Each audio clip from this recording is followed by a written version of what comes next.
Freedom's people. My country. Freedom. There's a word. 'Tis of thee, sweet land of Freedom.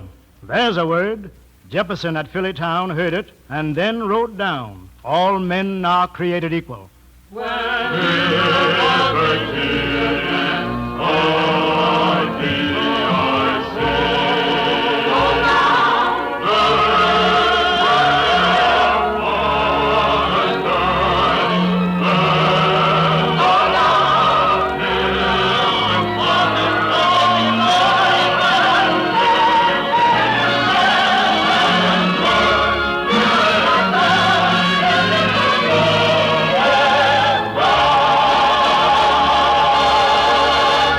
Yes, freedom.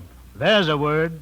My mother held me on a knee and said, Honey, someday you're going to be free. And she was right. So now I sing.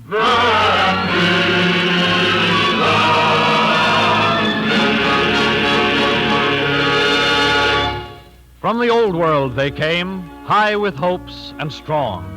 To America they brought this hope and strength and founded a nation of splendid freedoms. But this is not their story. No, this is the story of those who did not come but were taken. The story of those who lost freedom when they came upon our shores. And for years they tilled our soil, gathered our crops, and made the land good. Some won liberty, others waited. Then freedom came to all, a liberty well-deserved, a liberty triumphant. Yes, this is the story of the American Negro, 13 million citizens of the United States. And now the National Broadcasting Company, in cooperation with the United States Office of Education in the Federal Security Agency, brings you this program dedicated to and conceived by the American Negro, truly freedom's people.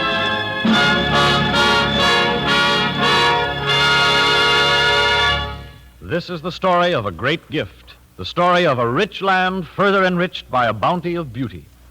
This is the story of the warm and human melodies the Negro found in his heart and gave to America. I'm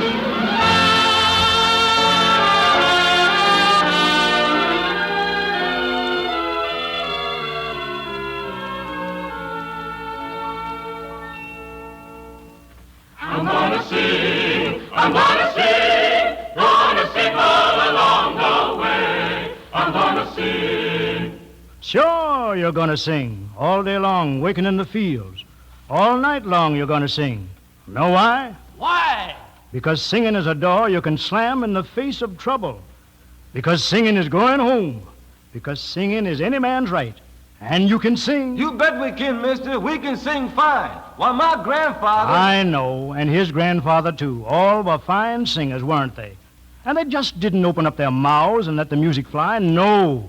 They put all their living into it. Sometimes it was all they had.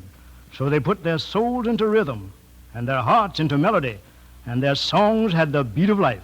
Didn't nobody have to teach him either. No, sir. Nobody has to teach a bird how to fly or a hunting dog to find a scent.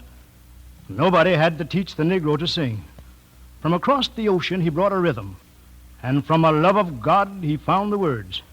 It was as simple as that. Negro music isn't written first, then sung. It's sung first, then maybe it's written. That's how it was with the spirituals. Those songs were born in the faith, in the trouble, in the little country churches of the South, in the brush arbor revival meetings, in the hearts of simple people who were deeply and wonderfully religious. That's where they were born. But how? I can't answer that exactly. No one can. Most often, the spiritual just kind of happened. The songs were remembered, but the reasons were forgotten. Sometimes, though, you can trace back and find a story. Like, for instance... Well, let's see.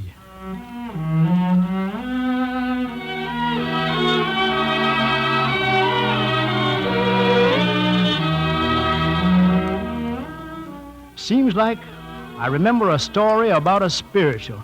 Yeah, it was back, well, it was a long stretch back on a plantation down on the Red River.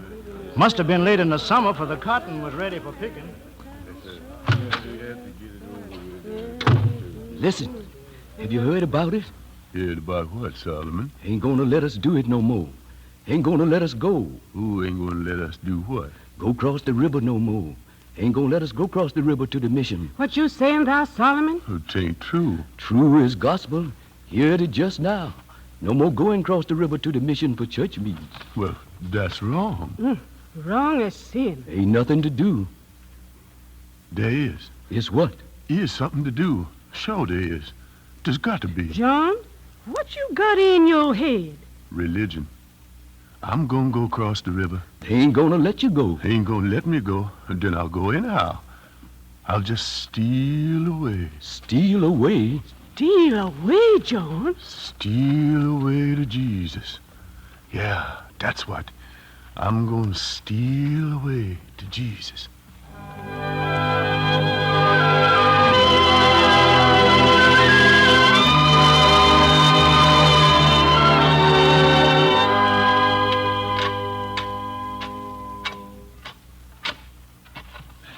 Oh, it ain't never seemed like such work before. Ain't put yourself in it, that's why.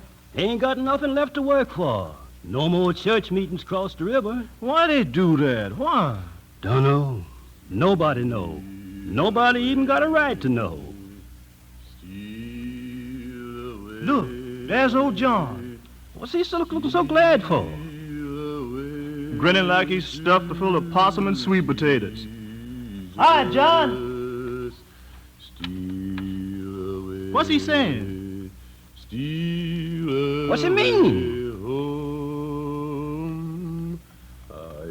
Steal away. That's what he's saying. Steal away. And I know what he means. Yeah, we all know it. We gotta steal away. Yeah, that's the thing to do. Pass the word along. You take that road. I'll go along this one. Keep the word going. We's all got to steal away to Jesus.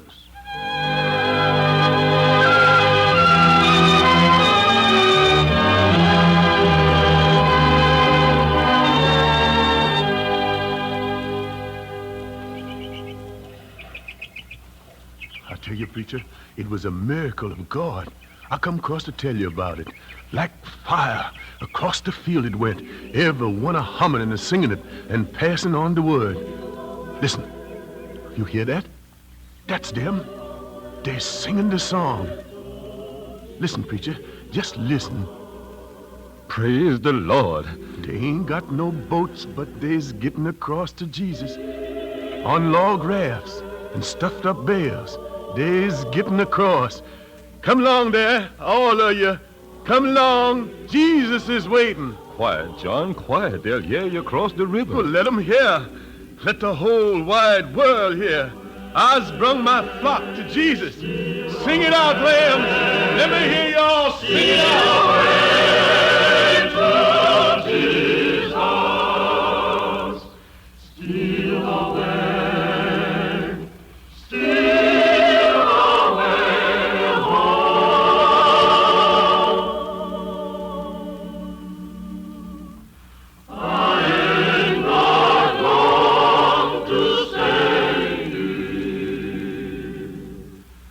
That's how some folks say one spiritual was born. You see, don't you? From sorrow and pain, but mostly from faith. Mostly from the deep things that they felt inside. Mostly from the way they lived. From the hot days that almost melted them into the good brown earth. From the cold days that they hated. From all days came these spirituals. From all Negroes to America, to the world.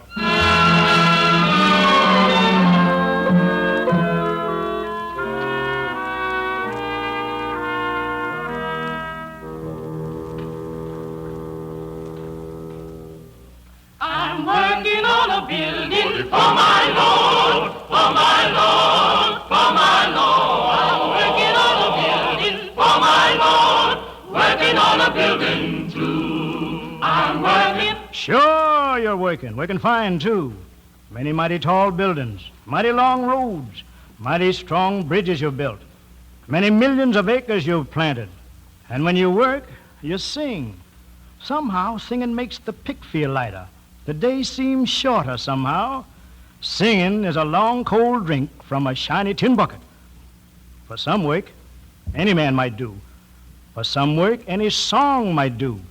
But when the gang is whipping steel, pounding stakes and drilling rocks, then you need a strong man and a strong song. John Henry, he was a strong man. Ah, there was a strong man. There was a steel-driving man. And don't let anybody fool you about John Henry. He wasn't a cotton man nor a levee man, no. John Henry was a steel-driving man, a big man and strong.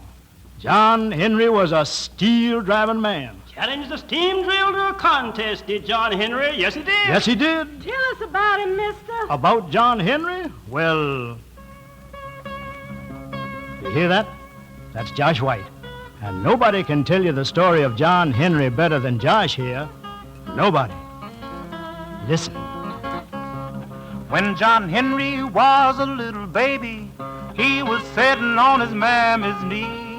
Well, he stuck out his hand and he grabbed a piece of steel. This is gonna be the death of me. Well, it's gonna be the death of me. John Henry said to his captain, well, a man ain't nothing but a man. And before I let this steel drill beat me down, I'll die with this hammer in my hand. Yes, I'll die with this hammer in my hand. John Henry said to the shaker, well, now, shaker, why don't you sing? You know I'm throwing 9 pounds from my hips on down. Just listen to this cold steel ring. Well, just listen to this cold steel ring. John Henry said to his captain, well, a man ain't nothing but a man. And before I let this steam drill beat me down, I'll die with this hammer in my hand. Yes, I'll die with this hammer in my hand. Well, the captain said to John Henry, I believe the mountain's sinking in. John Henry laughed at his captain and said, it ain't nothing but my hammer sucking wind. Well, it ain't nothing but my hammer sucking wind. Well, they took John Henry to the mountain, on the mountain top so high. Well, he drove so hard till he broke his cold heart, and he laid down his hammer and he died. Yes, he laid down his hammer and he died. Well, they took John Henry to the graveyard, and they buried him in the sand. Lord, and every locomotive come roaring by, says, there lays a steel-driving man. Well, now, there lays a steel-driving man. Thank you, Josh White. That work song you've sung, that melody born in the sweat of strong men building the strength of America. Music not written with notes, but with muscle and calluses and dirty patched overalls. That music, it's real and rich, and it's part of America. A gift to America from the American Negro, freedom's people.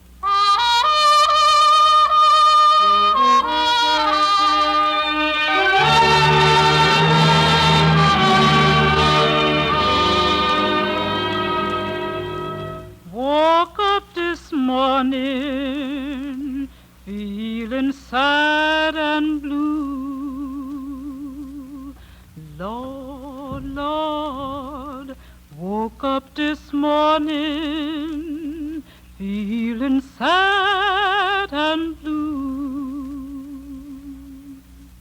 What are the blues? The blues ain't nothing but a poor man's heart disease. The blues ain't nothing but a good man way, way down. The blues ain't nothing but something I ain't got. The blues are sadness.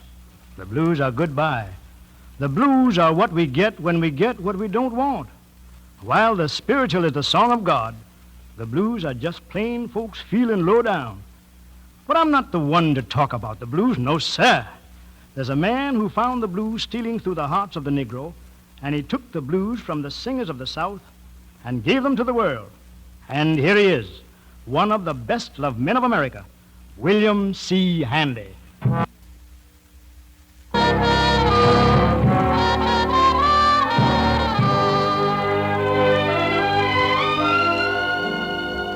Thank you, everybody. I'm really glad to be here today participating in this great program of American music. For that's exactly what this music is, 100% American. Long ago, the spirituals, the work songs, yes, and the blues too, passed out of the hands of the Negro and into the folklore of our great country. Now, as the spirituals and the work songs were never a product of a single person, so it was with the blues. I didn't invent the blues. No one invented them. The blues were melodies sung by Negro roustabouts, farmers, and wanderers from Missouri to the Gulf. They were a medium for expressing the personal feelings in a sort of musical soliloquy, that of any such individual. My part in history was to introduce the blues form, to the general public as a medium for my own feelings and my own musical ideas. And it was a good part, Mr. Handy. A good and a great part. It was back in 1903, remember, that it all really started? Back in 1903 at a whistle station on the Yazoo Delta Railroad called Tutwiler. Well, boys, the train's 9 hours late. Better make yourself comfortable as you can on the platform here. Yeah, and keep watch on your instruments, too. Lord, we shouldn't have taken that date in Lambert. Playing funerals is bad luck. Well, it pays cash, and that's always lucky. Well, come on, boys, all of you, bed down. This sure is a hard platform. Maybe I should call the agent to fluff it up a bit. Good night, boys. Good night, Handy. Gone where the Southern Cross the down. Hey, who's that? There ain't nobody. Nobody but me. Oh, and who are you? No, just nobody. Gone where the Southern Cross the down. Say, what's that tune? Just any tune? You make it up? I don't know. Well, tell me, what do the words mean? Well, this here's the Yellow Dog Line. Down in Moorhead is where the north-south tracks cross over. That's where I'm going, to Moorhead. Gone where the Southern Cross the dog. Gone where the Southern Cross the dog. That right? Yeah, that's right. Gee, a funny tune. Mm-hmm. Well, look, pal, suppose you play it someplace else. We gotta sleep. Sure thing. Gone where the Southern Cross the dog.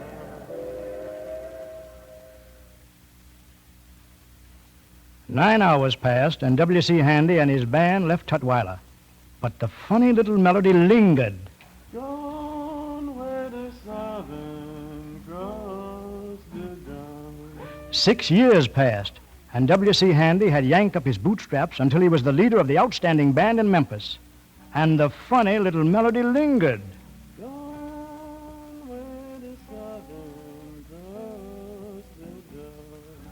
Then came a day in 1909 when Handy dug into his memory, dug into the soul of the South, and from the mood of a strange, weird melody found the inspiration for the first written blues. Gone where the Southern Cross the dog. That's the blues.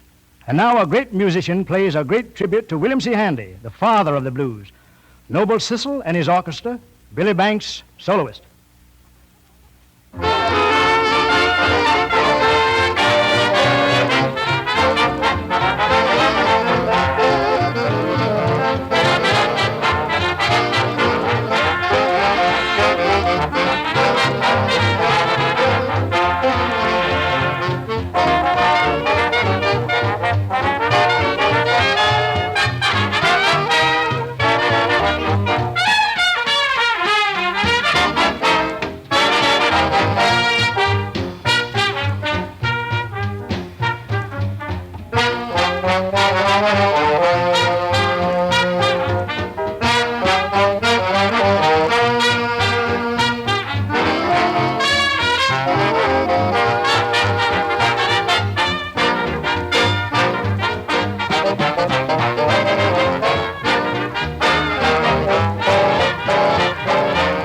I'd rather be there than any place I know. I'd rather be there than any place I know.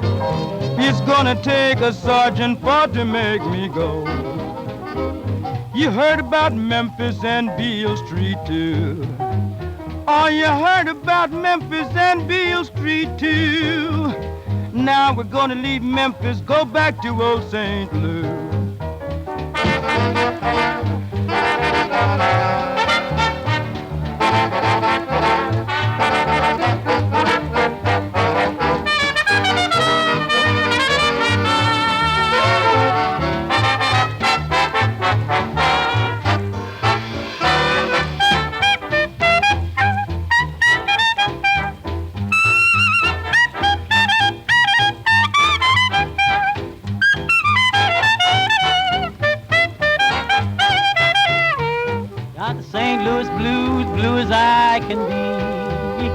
Got the St. Louis blues, blue as I can be.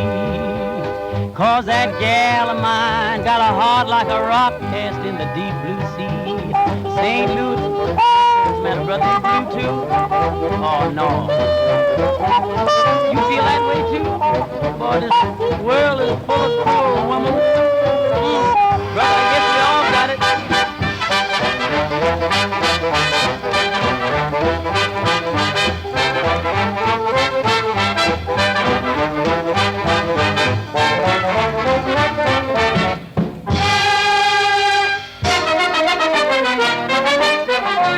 That's the St. Louis blues.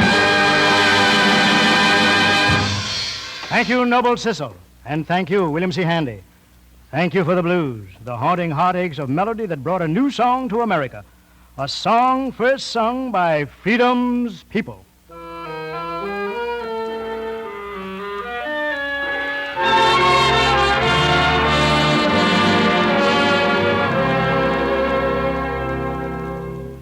I'm singing with a song in my hand, Lord. Singing with a song in my hand. I'm singing with a song in my hand, Lord. Singing with a song in my hand. I'm singing. Singing is making sad folks happy. Singing is sweetness in a bitter world. Give us singing, and singing gives us strength. We're with you there, mister. And here's a voice that had sung itself into the heart of America, the beauty of America. Here's a voice with all the glory of America, Paul Robeson.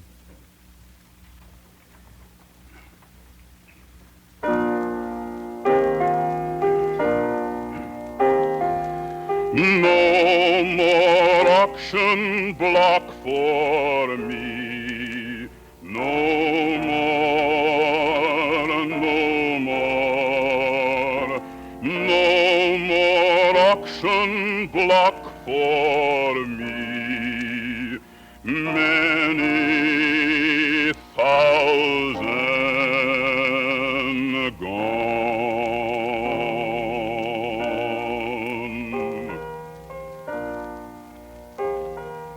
No more pint of salt for me. No more, no more.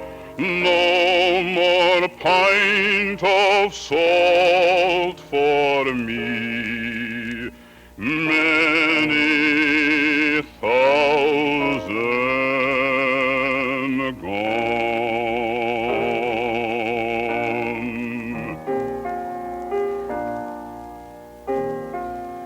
No more driver's lash for me. No more, no more. No more driver's lash for me. Many thousand gone.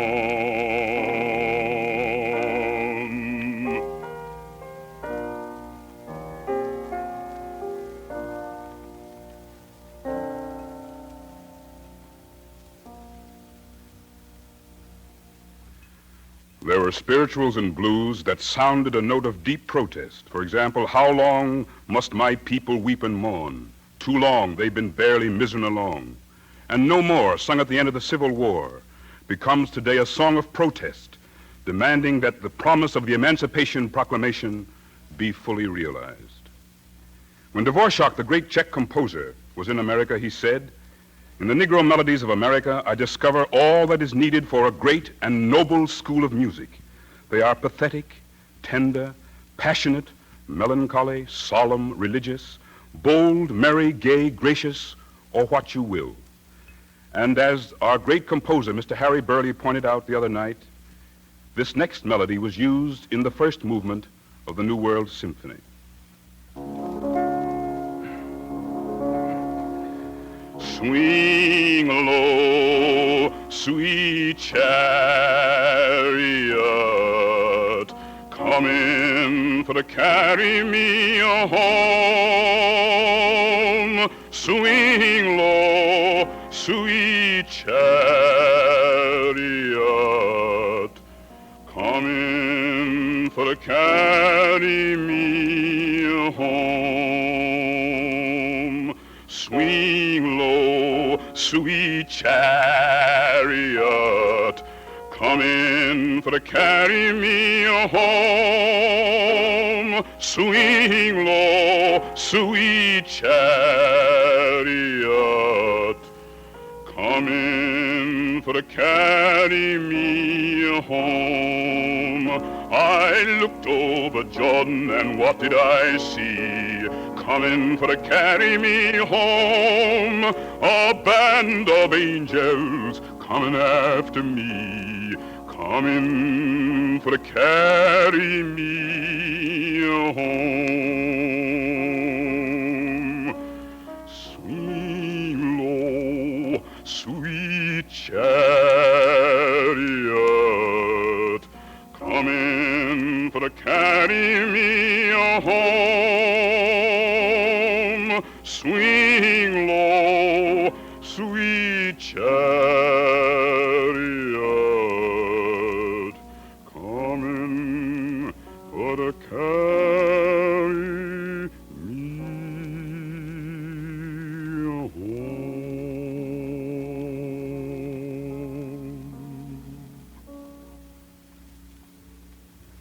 This has been the story of a great gift, the story of a rich land further enriched by a bounty of beauty.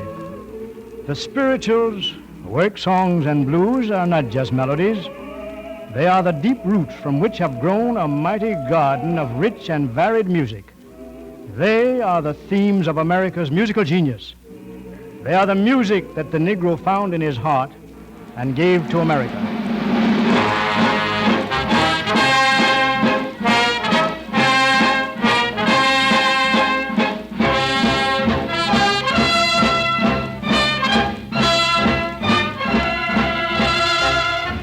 Onward they march, 13 million Negro citizens of the United States, sharing the labor, accepting the responsibilities of our democracy. Knowing the weight of change, the hopelessness of bondage, they are today a mighty force for freedom. To them, liberty is a precious thing, for truly, they are freedom's people. Freedom's People is a special program presented by the National Broadcasting Company in cooperation with the United States Office of Education. Script by Irv Tunick. Special advisor for today's story was Dr. Ambrose Caliver, specialist in the education of Negroes. Original musical arrangements by Charles L. Cook. And our guests were Paul Robeson, W.C. Handy, Noble Sissle, Josh White, and the Leonard DePore Chorus. The narrator was Frank Wilson. Freedom's People has been presented as a public service by NBC and the independent radio stations associated with the Red Network of the National Broadcasting Company.